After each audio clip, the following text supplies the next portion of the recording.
हैं। बड़ी खबर सामने आ रही है, राम मंदिर में काउंटिंग स्टाफ के लिए अब नया ड्रेस कोड लागू कर दिया गया है। कैश काउंटिंग में लगे स्टाफ को डार्क ब्लू रंग की डांगरी दी गई है। इसमें जिप लगा होता है, कोई पॉकेट नहीं होता है और ये पूरी तरह से पैक भी रहता है। दान में मिले पैसे की काउंटिंग के प्रोसेस में भी बदलाव देखने के लिए मिल रहा है। पहले टेबल पर कैश रखकर वहां पर ये काउंटिंग की जाती थी, लेकिन अब जमीन पर बैठकर काउंटिंग होती है। काउंटिंग प्रोसेस के दौरान अब SIS सिक्योरिटी के 5 लोग निगरानी भी लगातार करते हैं। इस दौरान 2 पुलिसकर्मी, 2 बैंक स्टाफ और 2 ट्रस्ट के लोग भी वहां पर मौजूद रहते हैं ताकि कहीं कोई गड़बड़ी ना हो। कैश काउंटिंग स्टाफ की अब परिसर में 3 बार एंट्री होती है। 2 जगहों पर चेकिंग की जाती है, सुबह 8 बजे से 2 बजे तक और 2 बजे से रात 10 बजे तक, यानी कि 2 शिफ्ट्स में काउंटिंग हो रही है। और इस पूरे प्रोसेस की बकायदा वीडियोग्राफी भी करवाई जा रही है ताकि कहीं कोई भी गड़बड़ी की गुंजाइश बिल्कुल ना हो। पवन नारा हमारे साथ अयोध्या से जुड़े हुए हैं। पवन, एक बड़ा बदलाव अब हम काउंटिंग में भी देख रहे हैं। प्रोसेस में कई तरह के बदलाव किए गए हैं। जाहिर तौर पे इसके बाद उम्मीद की जा सकती है कि इस तरह का प्रकरण अब सामने नहीं आएगा। बिल्कुल, प्रोसेस को लेकर ही सवाल उठे थे। SOP में पहले भी ये तय था कि बिना जेब वाले वस्त्र होने चाहिए, जो कभी लागू नहीं हो पाया। लेकिन अब ये चंदा चोरी का जो पूरा मामला सामने आया है, उसके बाद ये बदलाव किए गए हैं।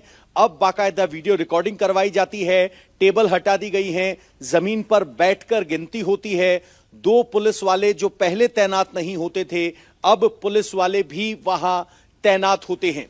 तो कुल मिलाकर ये आमूलचूल परिवर्तन है। CCTV तो हैं ही मौजूद, उन पर भी निगरानी रखी जा रही है और एंट्री और एग्जिट के वक्त तलाशी भी ली जाती है। तो प्रोटोकॉल चेंज किए गए हैं। उससे आगे की अपडेट मैं आपको दे दूं, यहां पुलिस, यहां अगर देखेंगे तो लवकुश मिश्रा के घर पुलिस पहुंची हुई है और अलग अलग इलाकों में पुलिस यहां जांच कर रही है। इससे पहले यहां से 10 लाख रुपए उपलों में बरामदगी की बात सामने आई थी और अब पुलिस वाले एक बार फिर घर के आसपास के इलाकों को, उपले रखने के स्थान को, तूड़ा रखने या जानवरों का जो चारा होता है उसको रखने के स्थान को खंगालने की पुलिस कोशिश कर रही है। और ये अलग अलग जांच है। ये सब जांच अलग अलग इलाकों में अलग अलग आरोपियों के घर पर जाकर हो रही है। हालांकि सवाल ये है कि जब शुरुआत में मंदिर ट्रस्ट की तरफ से जांच की गई, जिसमें पैसे की बरामदगी हुई, उसके बाद से और अब तक बहुत वक्त बीत चुका है, तो ऐसे में यहां कुछ छुपा मिलेगा इस बात की संभावना नहीं है। लेकिन पुलिस अपनी तरफ से कोशिश कर रही है। इधर आप देखेंगे तो यहां चारा रखा गया है। अगर आप देखेंगे सामने चारा रखने का स्थान है, लेकिन इसी चारा रखने के स्थान के सामने यहां एक संदूक भी है। ये संदूक भी पुलिस ने खोल के देखी है। इस संदूक के अंदर देखेंगे तो एक और पुरानी संदूक है।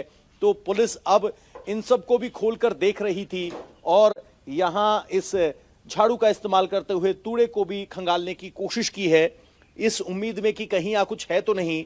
हालांकि पुलिस के सूत्रों से जब हमने बात की तो उन्हें ऐसे कोई संकेत नहीं मिले हैं कि अभी और पैसा कुछ छुपा हो सकता है। चूंकि पुलिस यहां पूछताछ करने के लिए आई है, जांच करने के लिए आई है, तो वो किसी भी संभावना से पीछे नहीं हटना चाहते। शायद इसीलिए इस सब इलाके की जांच की जा रही है। फिलहाल लवकुश के घर उसकी सिर्फ दादी हैं। मां पिता को पुलिस ने पहले ही बयान लेने के लिए बुला लिया गया है और दादी से पूछताछ में उनके फैमिली ट्री को बनवाया गया कि आपके घर में कितने बेटे हैं, कौन कहां क्या काम करता है। लेकिन सबसे बड़ी बात जो लवकुश की दादी कह रही हैं कि उन्हें नहीं पता था कि उनका पोता राम मंदिर में काउंटिंग में शामिल था। वो कह रही हैं कि वो मैकेनिक का काम करता था, देर रात लेट आता था, बाइक से ही आता जाता था। इसके अलावा दादी को नहीं पता है। यानी घर में दादी को नहीं पता था कि लवकुश मिश्रा यहां मंदिर में काउंटिंग स्टाफ है। दादी के लिए आज भी वो बाइक का मैकेनिक ही है। चलिए, बहुत शुक्रिया पवन इस तमाम जानकारी के लिए। तो पुलिस अभी एक एक कड़ी जोड़ती हुई नजर आ रही है ताकि आरोपियों के बारे में और जानकारी जुटाई जा सके।